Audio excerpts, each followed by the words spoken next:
யாராலையும் தீர்க்க முடியல. அது அப்பேற்பட்ட ரோகம் ஏற்பட்டு அப்போ கூரநாராயணஜியர் எந்த ஒரு இங்க சுவாமி பராசர பட்டர் ஆசிரியிச்சு ஒரு சன்னியாசி வாழ்ந்து வந்தார்.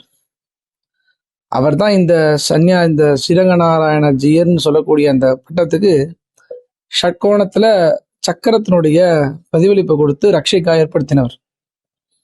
பெரும்பாலும் இந்த ஊரையே காப்பாத்தின பெருமாளையும் காப்பாத்தினர். அவருடைய கதையில் சுவாரஸ்யமான கதை நிறைய இருக்கு அவர்துல. அவர் என்ன பண்ணார், இங்க இருக்கக்கூடிய சக்கரத்தார், ஸ்ரீரங்கர் சக்கரத்தாவர் பெக்யூரியான் சக்கரத்தாழ்வார், இந்த ஊர்ல சக்கரத்தாழ்வாரானவர் நைஷ்டிக பிரம்மச்சரியா இருக்கக்கூடியவர். ரொம்ப விசேஷமானது.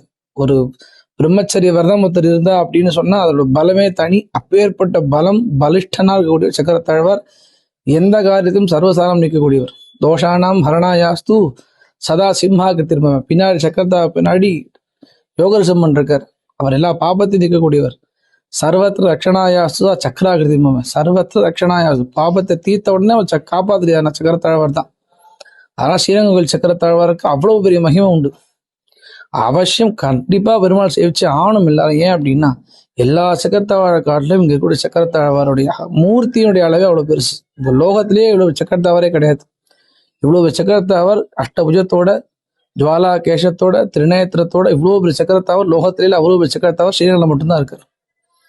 அப்பேற்பட்ட சக்கரத்தாழ்வாரை குறிச்சு சுதர்சன சதகம் பாராயணம் பண்ணி இங்க இருக்கக்கூடிய அரையர் சுவாமியின் குரோகத்தை தீத்தார் அப்படின்றது, இந்த சக்கரத்தாழ்வார வேண்டினா என்ன பலன் அப்படின்றது நம்ம குருநாச்சியார் காண்பிச்சார். அவர் சிவநாஜனும் சக்கரத்தாழ்வாருடைய ஒரு மந்திர பலத்தோடு இருந்தவர். அவர் அப்பேற்பட்ட சக்கரத்தாழ்வார் ரோகத்தை தீர்த்தார். அப்படி யாரு தீர்த்தார்னா எம்பெருமானாருடைய ஆச்சாரோகத்தை தீர்த்தார் அப்படின்னு சக்கரத்தாழ்வார் விசேஷம் ஸ்ரீரங்கத்துல. மேலும் பார்த்தேன்னா இந்த சக்கரத்தாழ் வைபவம் அப்படின்னு போறச்சே நம்ம சக்கரத்தாழ அருகோணத்துல நம்ம தியானம் பண்ணணும் அப்படின்னு சொல்லுவோம். ஷட்கோணாந்தர் சம்ஸ்திதா அப்படின்னு சொல்லுவோம். ஷட்கோணம் என்ன அப்படின்னா அந்த ஷட்கோணம்ன்றதே பிரத்யேகமா ஒரு விஷயம் பார்க்கணும். எப்படின்னா முதலிலே ஜுவாலைகள் இருக்கும். இன்னும் சக்கரதாசன் எல்லாம் போனாலும் பார்த்தேன்னா அந்த சக்கரத்தின் மேல ஜுவாலைகள் இருக்கும். ஜுவாலான்றது முதல் ஆவரணம். அடுத்து நேமின்னு சொல்லக்கூடிய சர்க்கம்ஃபரன்ஸ், நேமின் செகண்ட் ஆவரணம். அடுத்து ஸ்போக்ஸ் வீல் ஹரம் அப்படின்றது மூணாவது ஆவரணம். அதுல ஆக்சில் சொல்லக்கூடிய அக்ஷம் அப்படின்னு பேர் இருக்கு. அந்த ரவுண்டா தெரியும் பார்த்து அது அக்ஷம் நாலாவது ஆவரணம். நாபி அப்படிங்கிறது அஞ்சாவது ஆவரணம்.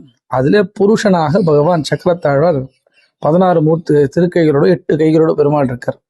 ஷட்கோணாந்த சம்ஸ்திதா அப்படின்னு சொல்லி ஷட்கோணத்துல பெருமாள் எழுந்தொழிக்கிறதாக நாம் தியானம் பண்ண வேண்டும்